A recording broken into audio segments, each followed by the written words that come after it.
What's going on, everybody? It's TripleCrown24 JT back today with episode 2 of the Sports Card Psychology podcast. Thank you for all the great feedback on episode 1. I greatly appreciate it. This show might be a little bit different from what you're used to seeing with a lot of the sports card podcasts out there, but I'm very excited to continue on with it. And today, kind of introduce a sub series within the show. So, of course, focusing on sports card psychology, want to dig deeper into certain areas and focus on specific players. And some players we could devote a whole episode to, which is what we're doing today. Picking a player that I really enjoy, and my guest has built quite the collection of this player as well. We'll touch on that in a minute. But it is Juan Soto, outfielder for the Washington Nationals.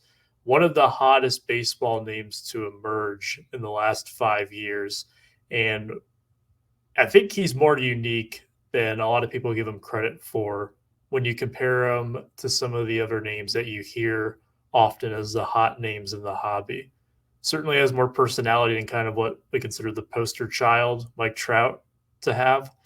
But there's a lot to dissect with Juan Soto. So my guest today, you probably know him quite well. He's been on YouTube for a long time. He's a veteran. He's a legend. And his name is Ed WeskerGriff. Ed, how are you doing today? I'm doing well, JT. Appreciate you having me on and looking forward to talking about Juan Soto. I think this is a great topic to touch on, and there's a lot to discuss about Juan Soto, as you mentioned. So looking forward to it. We need to spread the good word to the people about Juan Soto for all the haters and disbelievers out there. So let's get your origin story here. Usually on a lot of these shows, people will ask, how'd you get started with collecting? I more so want to know, how'd you get started collecting Juan Soto? What got you interested in him in the first place? So I view Juan Soto as kind of an underdog. And when 2018 Topps update came out and 2018 Chrome update came out, Juan Soto wasn't necessarily the guy that the majority of the hobby was flocking towards. Acuna Mania was pretty high. Glaber, a lot of people were going really crazy over Glaber Torres, but Soto kind of was this guy that not a lot of people were focusing in on. And I had a brush up with Soto in 2018 when he kind of came out of nowhere for fantasy baseball purposes. I remember I was in a pretty tight match to get playoff seeding in 2018, and the guy I was playing was right behind me, neck and neck in the standings, and he made a roster move picking up this guy named Juan Soto. It was the week he got called up, and ESPN didn't even have a picture of Juan Soto on their website. It was just like one of those blank pictures that they have, like the default picture. So I'm like, well, I have no idea who this guy is because I'm not a prospector type of person. So I always like to wait until the player comes to the majors before getting any of their cards or anything like that. But anyway, this guy I was playing picked them up, and Juan Soto absolutely obliterated me that week. Came up, just was getting on base like crazy, hitting the ball, and wind up costing me my matchup. The guy beat me and got the better playoff seed than me. So he came onto my radar that way. Then the following week, it was either the following week or the week after that, the Nationals are in the same division as the Phillies. So they obviously play each other quite often. So I see Juan Soto in person. I see him playing the Phillies. And this guy is doing really well against the Phillies. I'm really liking what I'm seeing. So I'm like, well, why are people not necessarily talking about this guy? I look up how old he is. He's super young. He's younger than Torres, and he's younger than Acuna. I'm like, why aren't people not really talking about him? So I'm like, you know what?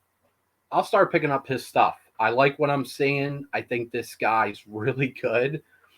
So let me start getting his cards. And all the cards that I've got of Juan Soto were all pack pulled, except for that rainbow foil from Update that I picked up at a card show for $8. out of a value box. But every other Soto pretty much I pack pulled from 2018 update and Chrome update. So I've accumulated quite a bit of number of Sotos, holding on to them. Then 2019 happens. And 2019 is the year that kind of solidifies my going, I guess, all in on picking up Juan Soto stuff and really committing to looking at his cards and picking up his cards. Because people kind of have to understand the way I collect. I collect only the Philly area teams. I'm a Philadelphia sports fan. So I pick up Phillies cards, Eagles cards, Flyers cards, Sixers cards. I stay pretty well within those parameters. I do pick up rookie cards of star players, but I just pick up one rookie card of said player. I don't really pick up, tons of cards of Mike Trout or tons of cards of Miguel Cabrera or somebody like that. I tend to only have the Philadelphia television. And then I was doing Game of Thrones and non-sports, so that took up more of the funds. But I normally don't pick up a lot of cards of a player that doesn't have ties to Philadelphia. But then 2019 happened. And what happened in 2019? In 2019, the Washington Nationals made it into the postseason, and they played, in my opinion, one of the biggest villains that baseball has seen since the Black Sox. I'm talking about the Houston Astros. In my opinion, what the Houston Astros did as an organization with their sign stealing scandal, I think that's the worst scandal to hit baseball since the Black Sox. I think it's way worse than steroids. Again, this is just my opinion. I think they could have caused irreparable damage to the sport, and they already won previously. And that was the year that they eliminated the Yankees. And that postseason was incredibly exciting. All the games were nail biters. But that was the year that the Astros defeated the Yankees. A lot of people assumed, or rightfully so, with some detective work on the internet, that Altuve may have had a buzzer on the Chapman call, on the Chapman pitch, to send them to the World Series. So the Nationals get there. Juan Soto had an incredible postseason. He beats the Brewers. He beats Josh Hader, the best closer in the National League, in a clutch moment to win the game for the Nationals. He gets to the division series where he's playing the Dodgers. He has to go through Kershaw. He has to go through Buehler. He has to go through all their top pitchers. He does it. Then he has to go to the NLCS where he plays. I believe they played the Cardinals. He struggled in the NLCS. He didn't really do much in the NLCS. He did have a couple hits here and there, but he kind of struggled. He gets to the World Series, and he just had clutch after clutch after clutch moment.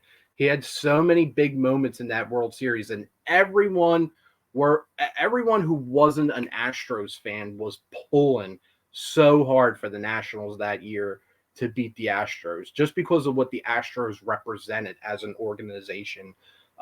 And they got away. It was perceived by a lot of baseball fans that they got away with it because Rob Manfred did not really punish the players in the aftermath of that. So imagine if, the Astros won the World Series that year. That would have maybe two potentially very tainted titles. So Juan Soto, that's why I always say he's the man who saved baseball. And I've been saying that for since 2019, since the World Series happened, because of all the clutch moments he had. And people talk about the bat drop, but they need to recognize that the bat drop happened against Justin Verlander in an elimination game, in a tie game on the road. I mean, that is just such a colossal moment. And Juan Soto delivered all these moments. Anthony Rendon, Steven Strasburg, they were just that cemented it for me.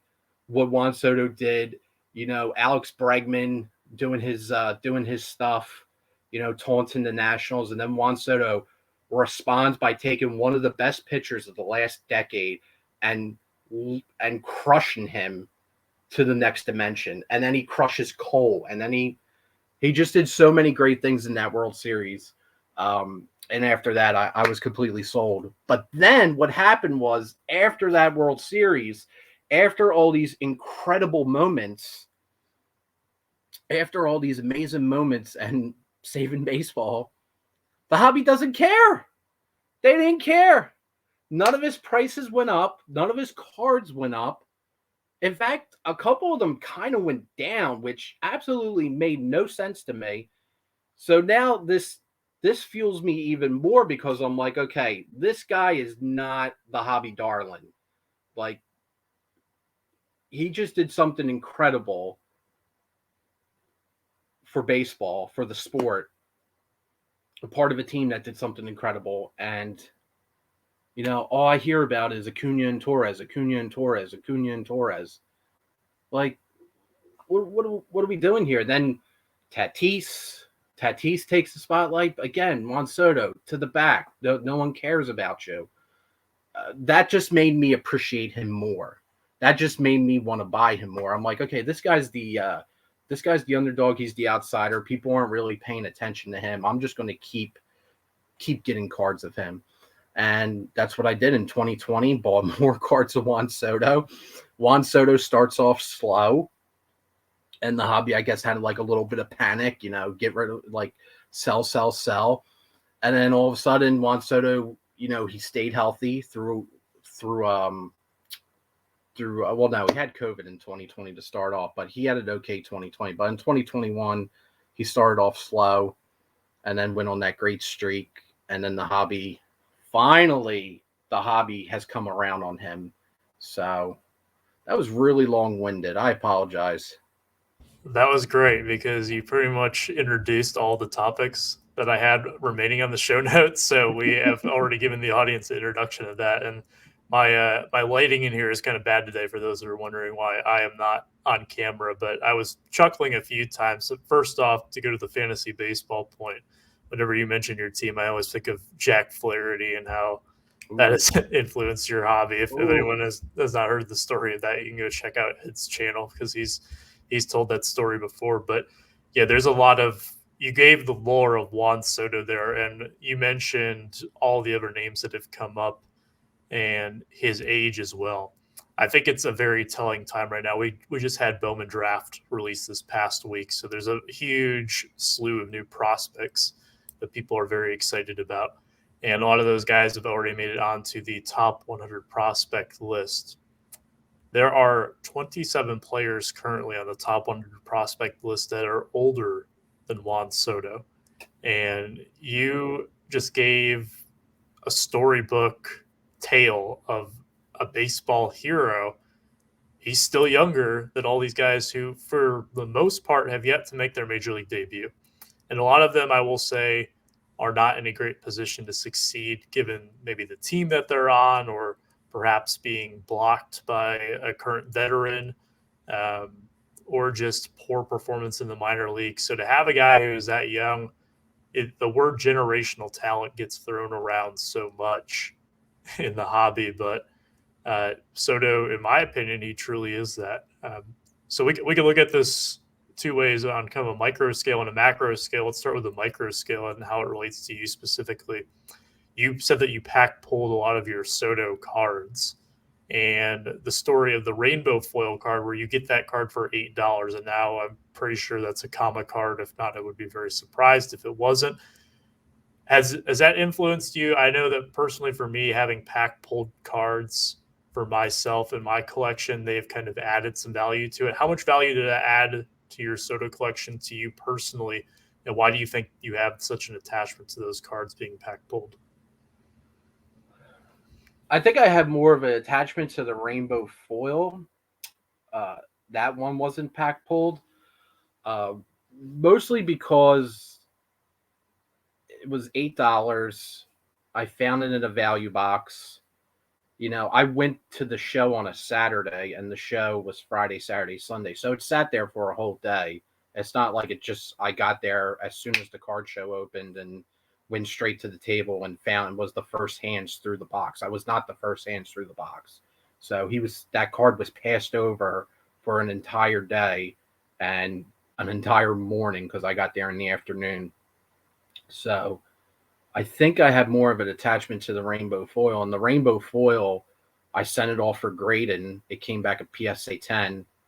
And I kind of have a strong. It's one of my honestly, it's one of my favorite cards in my collection, just because it kind of represents a lot of what I try to do and a lot of what I like to do within the hobby, which is find great cards via the value box, and they become, forces.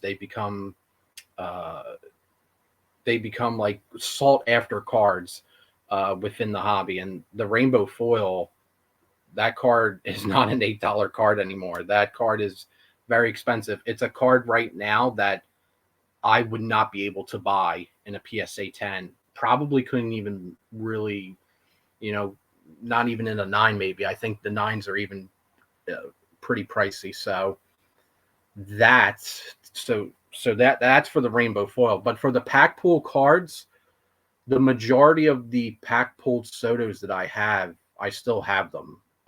I think I've only gotten rid of maybe one of them. And the one I got rid of, I rebought the same card in a different slab, in a different grade. So I have pretty much kept everything, which is not normally what I do. Normally, if I have a lot of dupes, I will move them to get other things. But Soto, again, he's that guy that even though I have all the dupes and all the extras, I can't find myself moving them at the moment. And I've said periodically on my channel, I did a video about like a year and a half ago, or maybe it was longer than that, where I was asking people, hey, is it a good time to sell? Because that's when things were getting crazy. And I'm like, I know the answer. My answer was no. But I want to see what people had to say. And the overwhelming majority said, I think, well, no, I shouldn't say overwhelming majority. I think it was split 50-50, yes, no. So I always like to kind of see what the feedback is. Soto is definitely a divisive guy in terms of I've seen quite a few people say sell on him, and quite a few people say that he's a good value. There was a poll on Twitter a couple months ago asking who was the most undervalued player in baseball, and I personally said Juan Soto, and I caught some heat from it from some people, but I think that sometimes people think that Juan Soto, or anyone for that matter who is expensive, can't be undervalued because they're already so pricey to begin with. One of the things that you mentioned is that you like the underdogs in particular, and Juan Soto was not always expensive. There are stories that you can see if you visit the blowout forums and see people who bought his first Bowman Chrome autograph when it first came out for under $50. And now I don't know even if you could get a beat up one for under $1,000. It's really difficult to get that. So he is kind of an underdog in that sense too. Do you think that the hobby in general likes those underdog players, the guys who kind of come out of obscurity and gravitate towards them more? Or do you think that they generally tend to hang on to maybe a guy like Vlad Jr., where it is literally in his blood to play baseball, and he has been built up since the very beginning as the next big thing? There's never really been this rise or, I guess, underdog arc to their personal lore. Well, I would say the short answer would probably, at least in my personal experience, would be no. And I've had a lot of interesting, I guess is the word, but that's kind of a poor choice of words, I guess. Frustrated, maybe, experiences with certain dealers, particularly in my area, in regards to their opinions on Juan Soto. And I know I shouldn't base the opinions of a handful of dealers on the entire hobby as a whole, but I look at prices and I look at where certain guys, like his contemporaries, where they sell, and there's definitely, it's hard to get into the good graces, I guess is a good way to put it. When you're appointed the guy, and we'll say maybe like Tatis, a Luca, a Zion, an Acuna, these guys people want them to succeed insanely badly, and they have a lot of stake in the fight. But when when a guy under the radar comes through and there's not that level of maybe devotion to see that player become a force in the hobby. The last player I can think of that was kind of like that was Trout. Trout, when he came out, was nobody really cared about Trout, and then he got sent down, and then he came back up, and it took a little while for him to catch on. But then when he caught on, good Lord, the Trout mania took off, and he has a lot of very devoted collectors out there. So, like for instance, one story that and I've said this story so many times, I feel like I'm being a dead horse with this particular story. But at the Philly show a while ago, I want to say maybe like 4 to 5 shows ago, I had a really bad experience with a dealer telling me it really made me question if the dealer watches baseball or watches the sport, because I went up to the dealer, and again, the dealer was young. I'm only pointing out their age because maybe they're relatively new to the hobby, and I've never seen said dealer before at the Philly show. But they had all Ronald Acuna, and they had all Tatis slabs, PSA, BGS, 9.5s, 10s, 9.5 with 10 autos, and all 10s, and higher end cards. And I didn't say anything. I just went up, perusing like I do.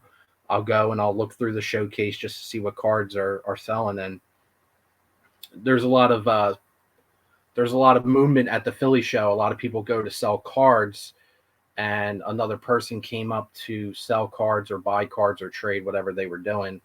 And they were just talking about how Acuna and Tatis are going to be the faces of the sport for the next 2 or 3 decades. And somehow in the conversation, Soto got brought up, and both of them, I might have even brought up Soto.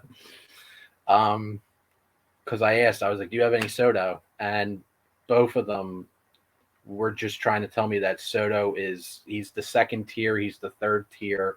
He's not that good. And they don't understand people buying, they don't understand the appeal of him. Again, that's just one experience. That's just their opinion. But then you go home or you look at prices and you're like, well, why is Juan Soto so undervalued, especially after what he did in 2019? I just don't get it. But things seem to be changing. There seems to be a pretty drastic change going on within Juan Soto cards recently, because I think a lot of those types are now going towards him, focusing in on him with the tunnel vision. I definitely have seen that too, really since the MVP talks this fall. Of course, he did not win it, but I think in most seasons, Juan Soto would have won the MVP. It just happened that Bryce Harper, I think that really you could make a case for either guy, and there is no wrong answer. Tatis, not so much. I think it was really between those two, but Juan Soto very well could be an MVP right now. He has those classic moments too. You mentioned this on your channel before. Watch the games, and you get these moments like the shuffle from the World Series, or we talked about the bat drop, which both those images are on cards. In fact, one of the few cards outside of my PC that I would like to own is the bat drop chrome image variation from 2020, because you just don't see those types of moments being put on cards, really. Unless it's just like maybe sometimes like a checklist card or something like that. One of the things that really stands out to me, and this was, I want to say this was unusual, because we've seen this somewhat. I'll just introduce it first. Is when he went to the World Series this year, and this is around the time that I think he started to get a little bit more respect, and this MVP talk was heating up. But he wore a jersey and sat in the stands. The Nationals were not in the World Series, to watch his former teammate and friend Trey Turner play. And I always seen this before. I remember in 2016, I think LeBron James was at every one of the Cleveland Indians home games in the World Series. Or Yes. you'll see athletes like sitting courtside at an NBA game or something, but very rarely do you see someone within their own sport go to spectate. And it was just, why do you think that stands out so much, and why do you think people got a kick out of that so much? It's unusual to see for sure. You normally don't see current day baseball players showing up to MLB playoff games. That's not something I don't think I've ever seen that before in my lifetime. I don't know if it's happened, if it happened in the 50s or the 60s. I doubt it. But that was kind of an unusual thing to see. I thought it was really cool that he was there supporting Max Scherzer and Trey Turner, his ex teammates, and they have a strong brotherhood because they won a World Series together. So I'm sure they're good friends. The bat down card you were talking about, that was a card I begged people to buy that card, uh, unsuccessfully. I want to give a shout out to Bart. Um, Bart, for his whole Bart's cards. He he's a Nationals fan, so I did a whole video about that card like two years ago, I guess 2 years ago, begging people. I'm like, you got to get this card. That's when all the Project 2020 stuff was going on, and they were saying, what's the card? What's the card of 2020? I'm like, this is the card of 2020. Like, buy this card. And I was trying to get the parallel versions of that card, and they just dried up, and now they're ridiculously expensive. But I sent my copy off to PSA, and it's been there for, I guess, a year and a half now. So hopefully I eventually get it back. But I was glad to see that Bart became aware of the card, and Bart actually bought the card. So he has it in his collection now. And I think that's, like, correct me if I'm wrong, I think that's where you found out about the card, because it's not a card that a lot of people knew about. But I'm just like, this card's freaking amazing. Like, this is I dropped the I word. I'm like, this is an iconic moment in baseball that's on this card. Why are more people not talking about this card? You are definitely right. I did discover it through your video, because most of the time when I see it will be on like Twitter most of the time when people show off the really cool image variations. And typically it's the super short print ones that are vintage era guys who are in very unusual things, or like the polar bear Pete Alonso card, where it's Yes. literally an image of a polar bear on the card. But yeah, you're absolutely right. I can't recall an image variation that depicts a moment that is as classic as that one. And I don't even know if some of Soto's contemporaries, like, yes, there are certain Tatis moments that when I think about it here, just speaking about it, that appear in my head. Same thing with Acuna. And that one I have a bit of a bias for, because I was at the game where he hit his first career home run. So that's the one that pops up for me. But Soto, Ooh, that's cool. that's an image that tells the history of baseball. So to see that on a card, yes, I'm surprised that more people aren't on that, and I hope they're not quite yet, because I would like to go get my copy of it before everyone else jumps on it. But it will happen eventually. So you mentioned this earlier, and this is something I really want to touch on, is people's abandonment of Juan Soto, or people downplaying him, and kind of the rise that he's seen. So one of the phenomena that we commonly refer to in sports is burging and corfing. If you've ever taken a sports marketing class, you've likely heard these two terms. So burging is an acronym for basking in reflected glory, and corfing is cutting off reflected failure. We'll start with the latter here and kind of tell the timeline of Juan Soto this past year. So in the spring, he got off to a slow start, which, I mean, if you just look at the stat line for Soto, I didn't really get to see him play too much in the early part of the year, but his stats weren't bad. They just weren't at the expectations level for a lot of people. And this was also during kind of the hobby peak. But once prices started to cool off as well and really getting in towards that all-star break, a lot of people were practicing that corfing where they kind of distanced themselves from Juan Soto cards because he didn't necessarily live up to expectations. So, two-prong question here is why do you think that was? And then one part of it that I want to add to it is you mentioned earlier that people have a lot of money in, say, like the Lucas or the Zions, so they genuinely want to see them succeed. Is the lack of money in Soto cards previously, because you could get into them for a fairly affordable price, does that make people more willing to kind of abandon ship because they just don't have as much into them? Or do you think it's something else? That's didn't think of it that way, but that's a very interesting question. That's a very good question. Um,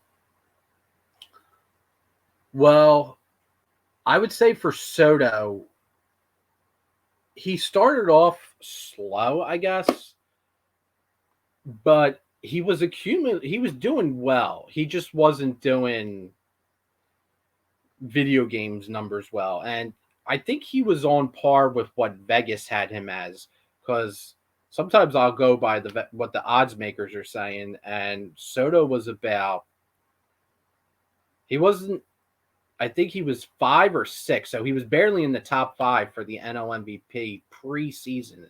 And I only know that because I betted on Soto to be the MVP in 2021 preseason. So he was not, I believe that, honestly, I think number 1 was Acuna. It might have been a Tatis or Acuna. And then Mookie was up there as well. Mookie kind of fell pretty quickly this year. But since a lot of people don't have a lot into Soto, you're saying, and this might be a correct observation, you're saying it's easier for people just to jettison his cards because they didn't buy in. You know, the profit margin is probably way bigger to get rid of one of his cards than it is an Acuna or a Tatis card, because those guys you had to pay up to get into. Whereas Soto, if you got in at the right time, you don't have to pay a lot. You could probably get it cheaper. Like the Bowman, you were talking about the Bowman Crow. Some people on Blowout picking it up for under $50. That card is like 2,500, 3,000. So yeah, you're probably going to want to, if you're more on the money side of the hobby and not necessarily a collector or not a collector of Soto, you're probably going to unload the card. Whereas if you had a Bowman Chrome auto of Tatis or Acuna, you're not going to want to get rid of it because you probably paid a high price or the profit margin's not there. So that definitely can play a factor. That's not something I really thought about before. You got me thinking now. You got my head going a couple different ways on this. But I can speak for myself personally as someone who has bought in low on Soto and who has pack pulled stuff and has gotten key cards from value boxes.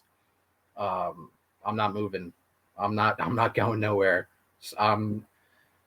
I'm keeping all my Soto stuff. And I'll say this, and it will sound crazy to most people. It's gonna sound really crazy to a lot of people who are watching, depending on what your position is in the hobby. But Juan Soto could retire tomorrow, and I would still go crazy over his cards, and I would still keep all of his cards, and I would still be buying all the cards that have been made of him already because of what he did in 2019 and just kind of this magical thing that he kind of did. So to me, what he does from now on is gravy to me.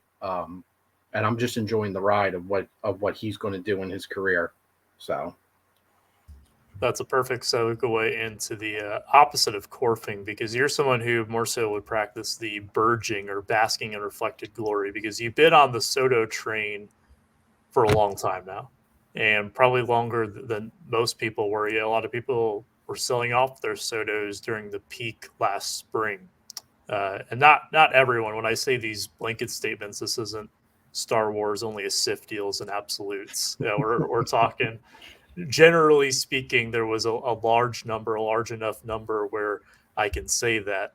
But Burging more so, this idea of being right in the hobby.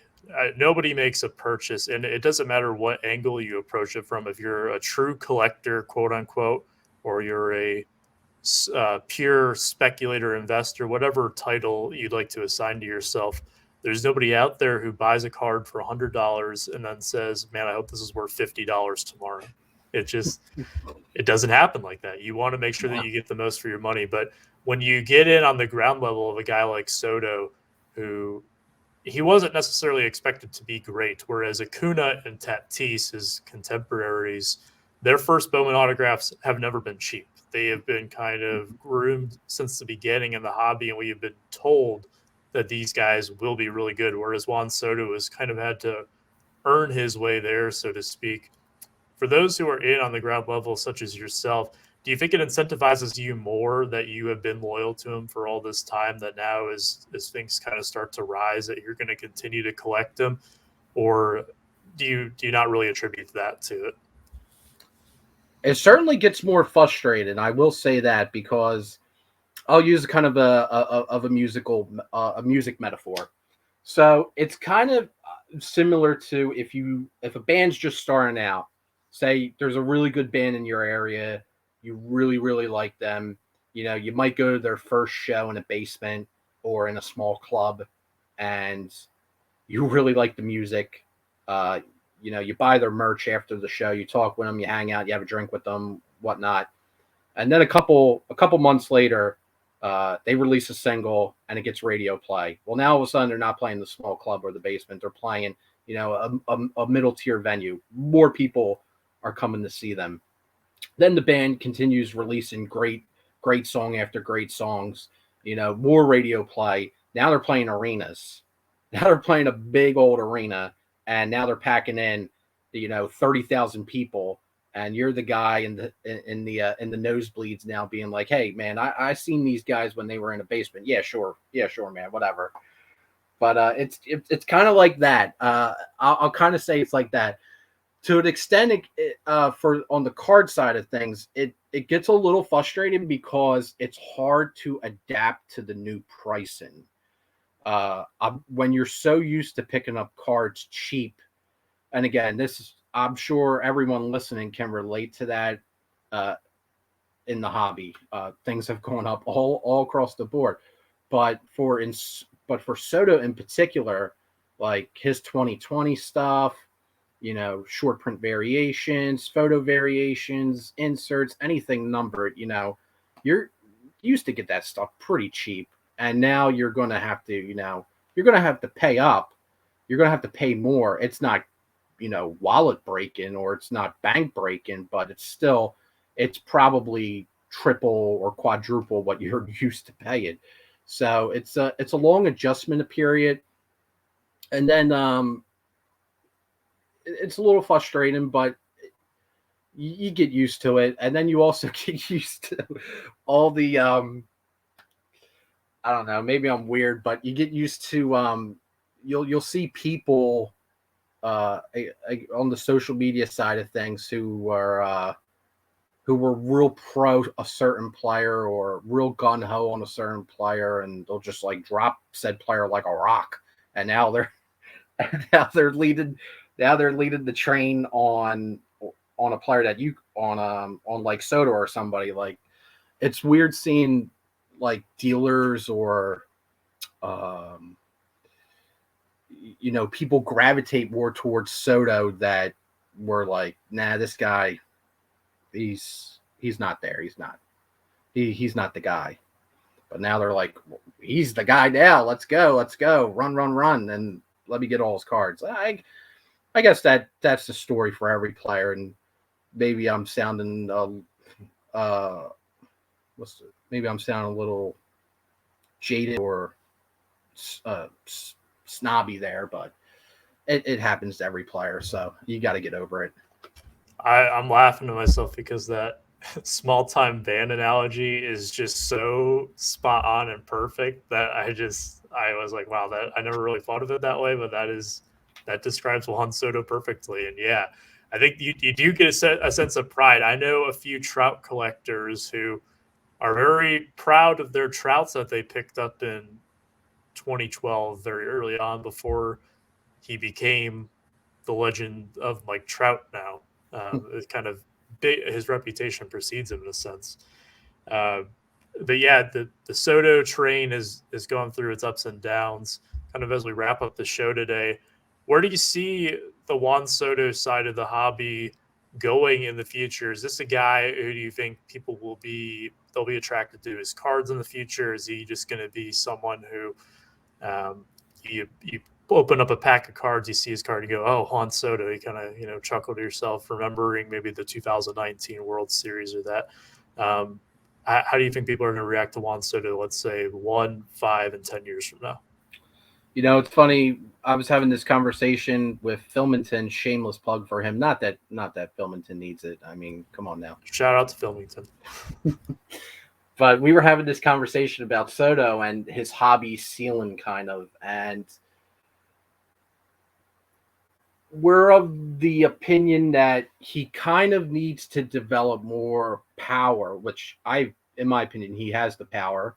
But Phil was making the case that he needs to, go over 35 home runs and start really banging out the home runs to get to that upper tier of the hobby. To me, I view Soto as just kind of a on-base machine. So Phil was giving me a hard time because he's like, we don't need another Joey Votto in the hobby. So it's kind of it's kind of funny, but we'll see what he's still super, super young. His prime years are still kind of a couple years away. So we'll see what type of player he develops. I shouldn't say what player he'll develop into, because he's already a hitting machine and an on-base machine, but we'll see if that power reaches the next level in the next coming years. And we'll have to reassess from there.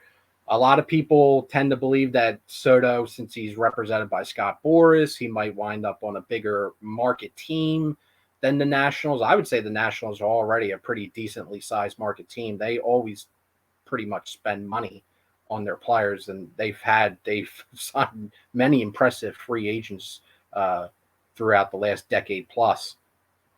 But I think in the hobby, you're going to see Soto stuff. If he continues what he's doing on the field, you'll see his stuff probably stabilize, maybe go up a little bit.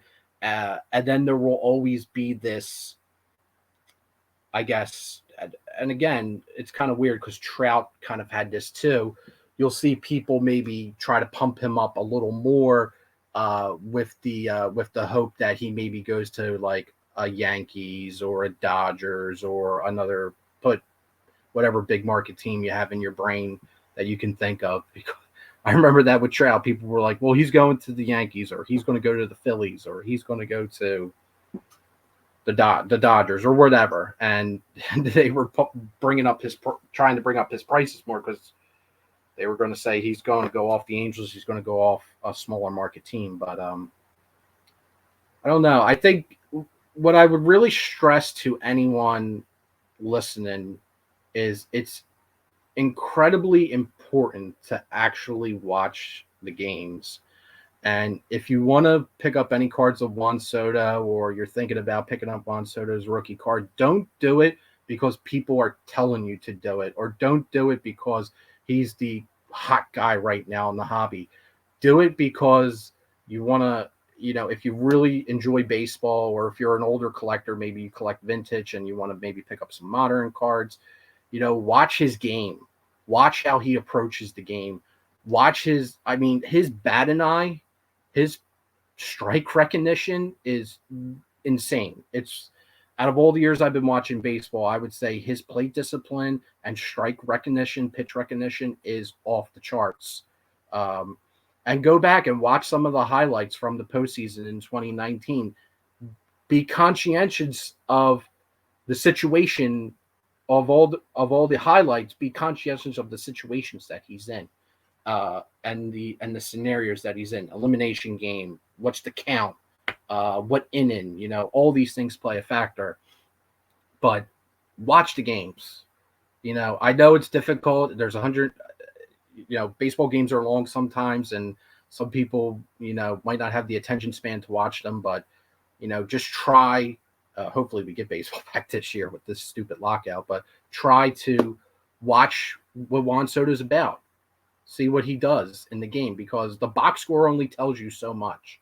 The box score doesn't tell you, oh, Juan Soto got 3 hits, but yeah, maybe he got 3 hits where he was down 0-2 and he worked it all the way back to a full count, and then, got his pitch, was found stuff off, and then got his pitch and blasted one to the next dimension. His box score is not going to tell you that.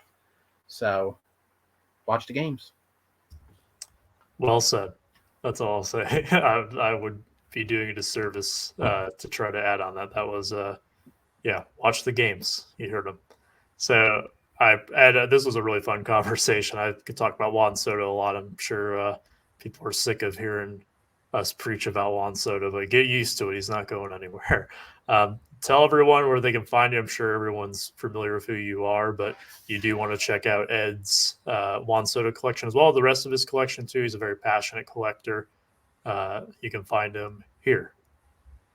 Yep, I'm on YouTube, just WeskerGriff. I know that's not a card-friendly name, but I created that username in 2007, and I'm pretty stuck in my ways, so it's hard for me to want to change it. So it's just kind of always stuck. So I'm only on YouTube, and I'm on Instagram. Instagram, I'm trying to make more of an effort to post and catalog more of my collection or pickups, because I've been slacking on doing that. I'll get into this tunnel vision of posting stuff on Instagram or trying to be involved in Instagram, and then I just kind of flake out, and then a month later I'll get back on it. But YouTube and Instagram, WeskerGriff. There you have it. So thanks again, Ed, for jumping on the show. I do want to remind everyone, of course, that if you're looking to pick up some Juan Soto cards, not because we told you to, but because you want to, you can always go to the TripleCrown24 eBay store, linked in the description down below. I'm not cool enough to have an official sponsor, so I sponsor myself. Over 34,000 cards in stock. We've got plenty of Juan Soto, but if you collect someone else too, we have plenty of that as well. If you do have suggestions for a future player that you'd like to see in this little sub series on the podcast, or just a topic in general you'd like to see us explore, feel free to leave those in the comments of the YouTube video. Or if you're on Spotify, venture over to one of my other social media platforms, reach out, give your suggestions. We'd love to hear your feedback. Received a lot of really great feedback on the first episode, and can't wait to see how the conversation pans out this time as well. You can always check out new episodes of the Sports Card Psychology podcast every Thursday. Try to keep putting these out for you guys. But until then, take care, stay safe, be kind.